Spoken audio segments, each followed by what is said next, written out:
బాబు తిండి బట్టతో పాటు తాగడం కూడా జల్మాకే గందా. అంతంత పెద్ద మాటలు ఎందుకురా? గడ్డం మండిపోతుంది, కత్తి బాగా నూరేవా? బాబు ఎంత వడ్డీకి చేసే గడ్డమైనా కత్తి బాగా నూరకపోతే అసలు తెగిపోద్ది. చూడండి బాబు, ఈ గడ్డంతో మీ వడ్డీ తీరిపోద్ది. వడ్డీ తీరిపోతుందా? అది తీరడానికి వీల్లేదు. సంగడం చేసుకున్నారు బాబు. అయినా పర్వాలేదు, వడ్డీ తీరడానికి వీల్లేదు. ఇందా కాసేపు నీ దగ్గర కూర్చుంటే నా బాధలన్నీ మర్చిపోతానికి అంతం వదిలే. అందరూ అలాగే అంటారు, ఒక మా ఆయన తప్ప. అయినా నీకేం బాధలే, వ్యాపారం బాగానే సాగుతుందిగా. ఏం వ్యాపారం లేదు, ఎత్తుబారులైన వ్యాపారం. ఉన్న ఒక్కగానొక్క మగుడు సన్యాసుల్లో కలిసిపోయా, కొడుక దేశాలు పట్టిపోయా. ఇక నాకు మిగిలిందల్లా ఒక్కగానొక్క నలుసు. దాని పెళ్లి పేరంటం నీ సహాయం లేకుండా నేను ఎట్టా చేయగలనుదినే. నా సాయం ఎందుకు ఉందిగా, ఊరంలో గొప్ప కనుక చేతమ్మా. పొద్దున లెక్క తప్పేలా పడిపోతావుగా దానికి. ఏం తప్పలేదు, మధ్య నీళ్ళు పోతుందా వచ్చి గంజి నీళ్ళు నయం. ఇదే మా కాంతం మొదలైతే కుండెడు పెరిగిచ్చేది అన్నాను. ఏముందో తెలుసా, ఆవిడికే తాగడానికి చాలదు, నీకేం పోస్తుంది అంది. దాని మధ్య ధర్మం దాని పేరు ఉండి ఒక పెరుగు ఏమిటి, ఈ పేరు నెయ్యి కూడా ఇస్తాను పట్టుకెళ్ళు. అట్టాగే కమలా, ఇదిగో ఒకప్పుడు పెరుగు ఓ గిరెడు పేరు నెయ్యి పట్టరా. అలాగే అత్తయ్యా. అయ్య నామగుడే, ఎంతైనా పెద్ద చెయ్యే, నక్కెక్కడా నాగలోకం ఎక్కడా. అయినా ఆ సీతమ్మకి నీకు పోటీ ఏమిటదినా? నిప్పు రాజేస్తున్నావు అనమాట. మా అత్తయ్య మీద సాడీలు చెప్పకపోతే నీకు తిన్న జరగదా?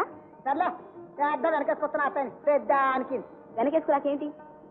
మా అత్తయ్య ఎంత మంచిదో, నన్ను ఎంత ప్రేమగా చూస్తుందో నీకేం తెలుసు? ఆ అత్తకు నువ్వు కాళ్ళనడుతూ తప్పదా?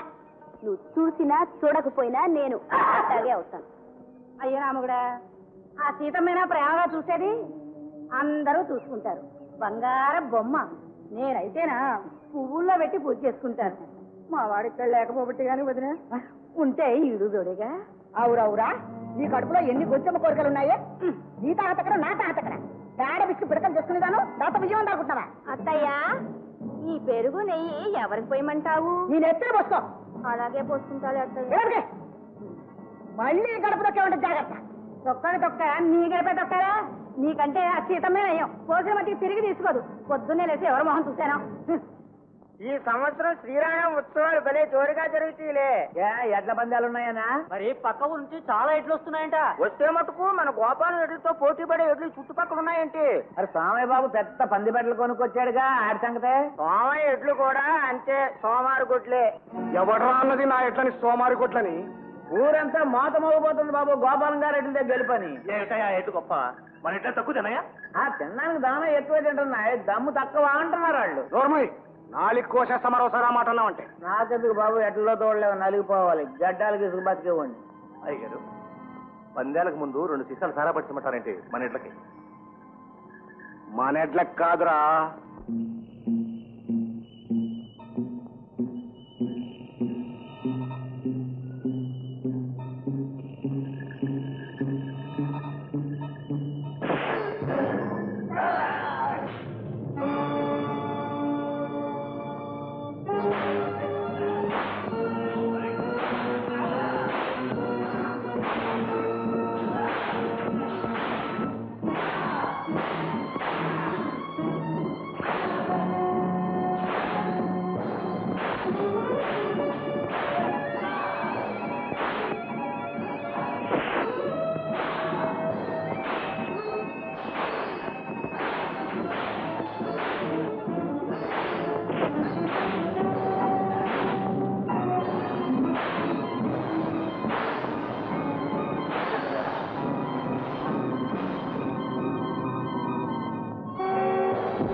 గన్నేరకాయలు పెడతారా బాబు?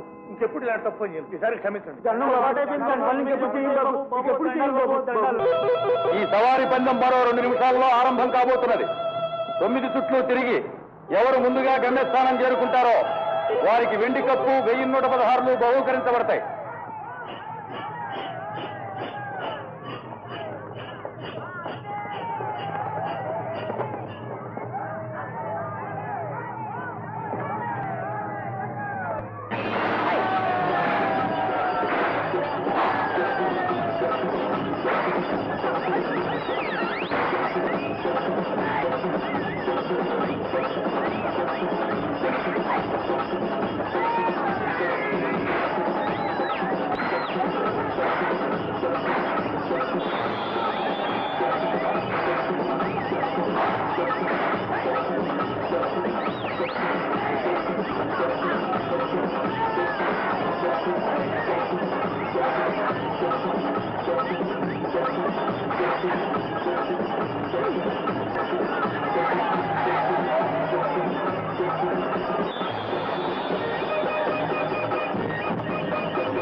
అధర్మాలు ఎన్ని జరిగినా చివరకు ధర్మమే జయించి తీరుతుంది అన్న సత్యాన్ని గోపి విజయం నిరూపించింది.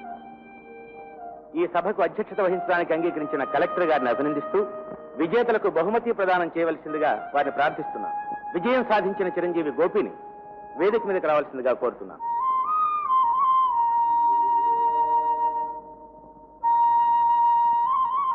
కంగ్రాచులేషన్స్.